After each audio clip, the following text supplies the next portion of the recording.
Assalomu alaykum. Bismillah, valhamdulillah, vassalatu vassalamu ala rasulillah. Hurmatli birodar va opa-singillar, aziz kuzatuvchilar. Bugungi hikoya ham Shayx Abbos Badaviy tomonidan aytib berilgan. Bu voqea Shayx Abbos qo'l ostida ishlaydigan bir kishi haqida, u shayxga qo'ng'iroq qilib boshdan o'tayotgan holatni aytib bergan.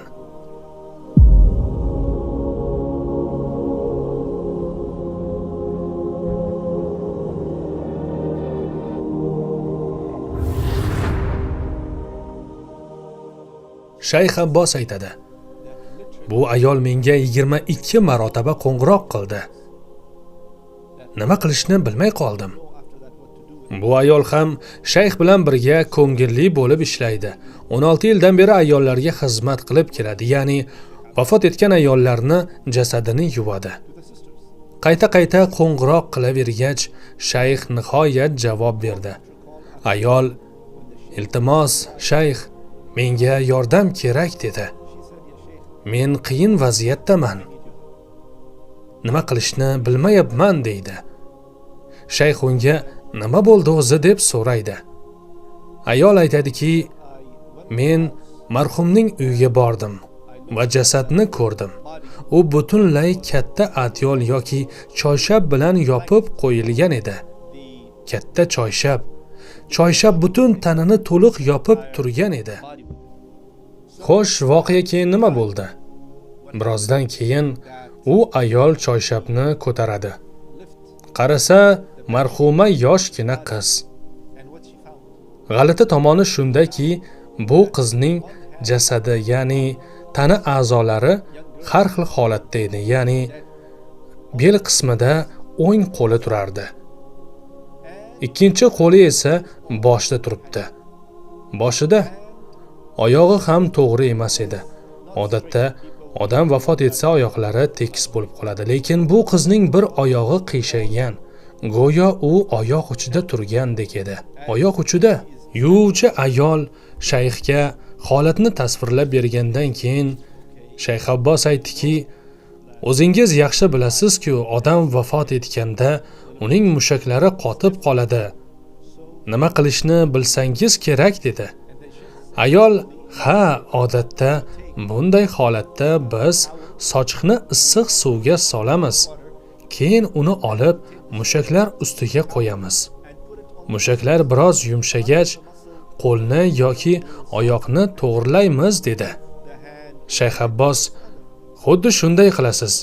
O'zingiz bilar ekansiz-ku, unda nega menga qo'ng'iroq qildingiz?" deb so'radi. Ayol esa javob berdi: "Shayx, men sizga shuning uchun qo'ng'iroq qildimki, men bilgan usullarimni barchasini qo'llab ko'rdim, lekin bo'lmayapti. Bu qizning tanasi umuman qimirlamayapti. Uning mushaklari, qo'li, oyog'i hech narsa harakat qilmayapti" dedi. Shunda shayx aytdiki: "Xonada kim borligini borib tekshiring" dedi. Ayol: "Onasi bor" dedi. Shayx: "Borib onasidan so'rang. Qizi nima ishlar qilardi? Kimlar bilan yurardi? Atrofdagi muhit qanday edi? Nimalar bilan shug'ullanardi? Buni albatta so'rashingiz va aniq javob topishingiz kerak. Uning mashg'uloti qanday edi?" Shunda o'sha ayol marhumaning onasining oldiga borib, "Qizingizni mashg'ulotlari qanday edi, nimalar bilan shug'ullanardi?" deb so'radi. Onasi esa: "Hozir bunday savollar beradigan vaqt emas. Hozir qizimning tarixini so'raydigan payt emas.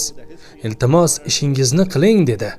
Ayol esa aytdiki: "Men hech narsa qilmayman, urinib ko'rdim, harakat qildim, lekin bo'lmadi. Hozir shayx bilan telefonda gaplashyapman. U esa qizingiz nimalar bilan shug'ullanishini bilmoqchi. Bo'lmasa, g'uslni davom ettira olmaymiz" deyapti. Shunda onasi: "Shayxga ayting, qizim kecha-yu kunduz musiqa tinglashni odat qilgandi. U shu darajada musiqa tinglardiki, har safar xonasiga kirsa, eshikni ichkaridan yopib olardi. Musiqani baland qo'yib, yolg'iz o'zi raqsga tushardi.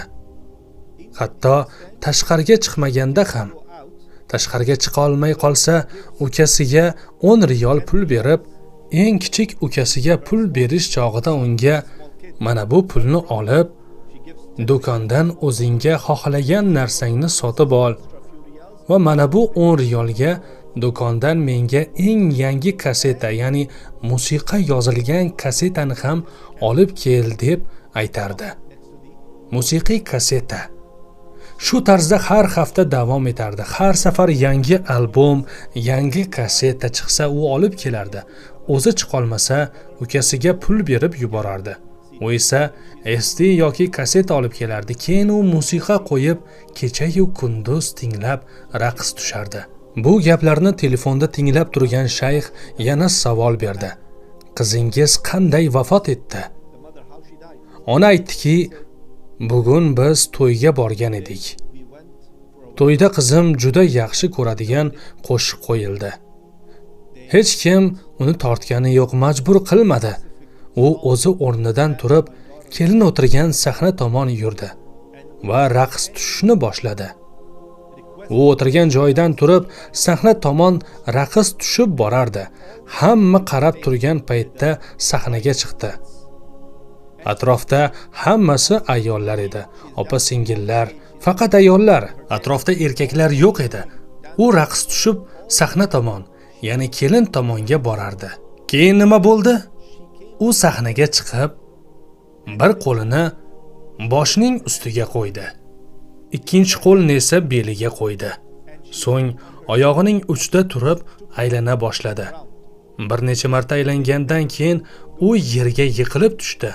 Hozirgina chaqqon holatda bir qo'lini boshining ustiga, bir qo'lini beliga qo'yib aylanib raqs tushayotgan qiz yiqilib hushini yo'qotdi. Albatta, hamma sarosimaga tushdi. Vahima boshlandi. Odamlar uni hushiga keltirishga harakat qilishdi. Uning yuziga suv sepishdi, lekin hech qanday natija bo'lmadi. Birozdan keyin tez yordam yetib keldi va ular qizning vafot etganini aytishdi. Darhol ona va ayollar qizni tez yordam kelishidan oldin ichkariga olib kirishgandi. Chunki u kiygan kiyim tez yordamdagi erkaklar uchun mos emas. Uni ko'rish mumkin emas edi bu holatda. Uni kelin o'tiradigan yopiq xonaga olib kirib, ustiga choyshab yopishgandi. Keyin tez yordam kelib tekshirdi va uning vafot etganini tasdiqladi. So'ng yuvintiradigan o'sha ayol chaqirildi. Ona shunday deydi: qizim vafot etganida u tekis holatda yotgan edi. Tep-tekis edi. Biz uni choyshab bilan yopganimizda hammasi joyida edi. Hech qanday g'alati holat yo'q edi. Lekin siz kelib choyshabni ochganingizda uni aynan raqs tushayotgan holatda ko'rdik. Bir qo'li bosh ustida, ikkinchi qo'li belida. Shunda shayx aytdiki, endi borib qo'llari va oyog'ini to'g'rilashga harakat qiling. Ey shayx, men hammasiga urinib ko'rdim, qila olmadim, qo'limdan kelmadi. Men hamma usulni sinab ko'rdim, suv qo'ydim, issiq suv qo'ydim, issiq sochiq qo'ydim. Men hammasini sinab ko'rdim, lekin bo'lmadi.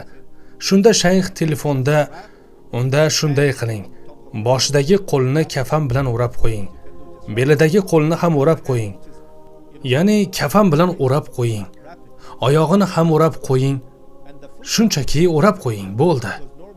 Chunki odatda marhum to'g'ri holatda yotadi va to'liq tekis qilib o'raladi. Bunday holatda emas, ya'ni bir qo'li bu yerda, boshqasi u yerda bo'lmaydi, tekis qilinadi. Shayx Abbos Bataviy bu voqeadan barchamizga shunday xulosa berdi. Agar siz hozir bir yo'lda bo'lsangiz va bu yo'l Alloh subhanahu va taologa yoqmaydigan bo'lsa, imkon qadar tezroq to'g'ri yo'lga qayting. Allohga itoat yo'liga o'ting. Bu qiz kecha kunduz musiqa tinglardi. Doimo raqs tushardi, namoz o'qimasdi. Shu holatda o'ldi. Aynan shu holatda. Unga kafan ham shu holatda o'raldi va qabrga ham shu holatda qo'yiladi. Bir qo'li yuqorida, ikkinchi qo'li belida, oyog'i esa qiyshaygan. Xuddi raqs tushayotgandek. oyoq ustida turgandek. Ey birodar va opa-singillar, biz bu kabi hikoyalarni tinglab, o'zimiz haqimizda o'ylab ko'rishimiz kerak. Biz nima qilyapmiz? Qanday yashayapmiz? Holatimiz qanday? Payg'ambarimiz sollallohu alayhi va sallam aytganlar, kim qanday holatda vafot etsa, o'sha holatda tiriltiriladi. Kim qanday holatda yashasa, o'sha holatda qariydi do'stlar. Alloh subhanahu va taolo bizni doimo o'ziga ibodat qiladiganlardan qilsin. Uning buyruqlariga amal qiladigan va sevimli payg'ambarimiz Muhammad sallallohu alayhi va sallamning sunnatini hayotimizda qo'llab yashaydigan bandalardan qilsin. To vafot etgunimizcha inshaalloh. Keyingi qismda yana gaplashamiz. Ungacha o'zingizni va oila a'zolaringizga e'tiborli bo'ling. Assalomu alaykum va rahmatullohi va barakatuh.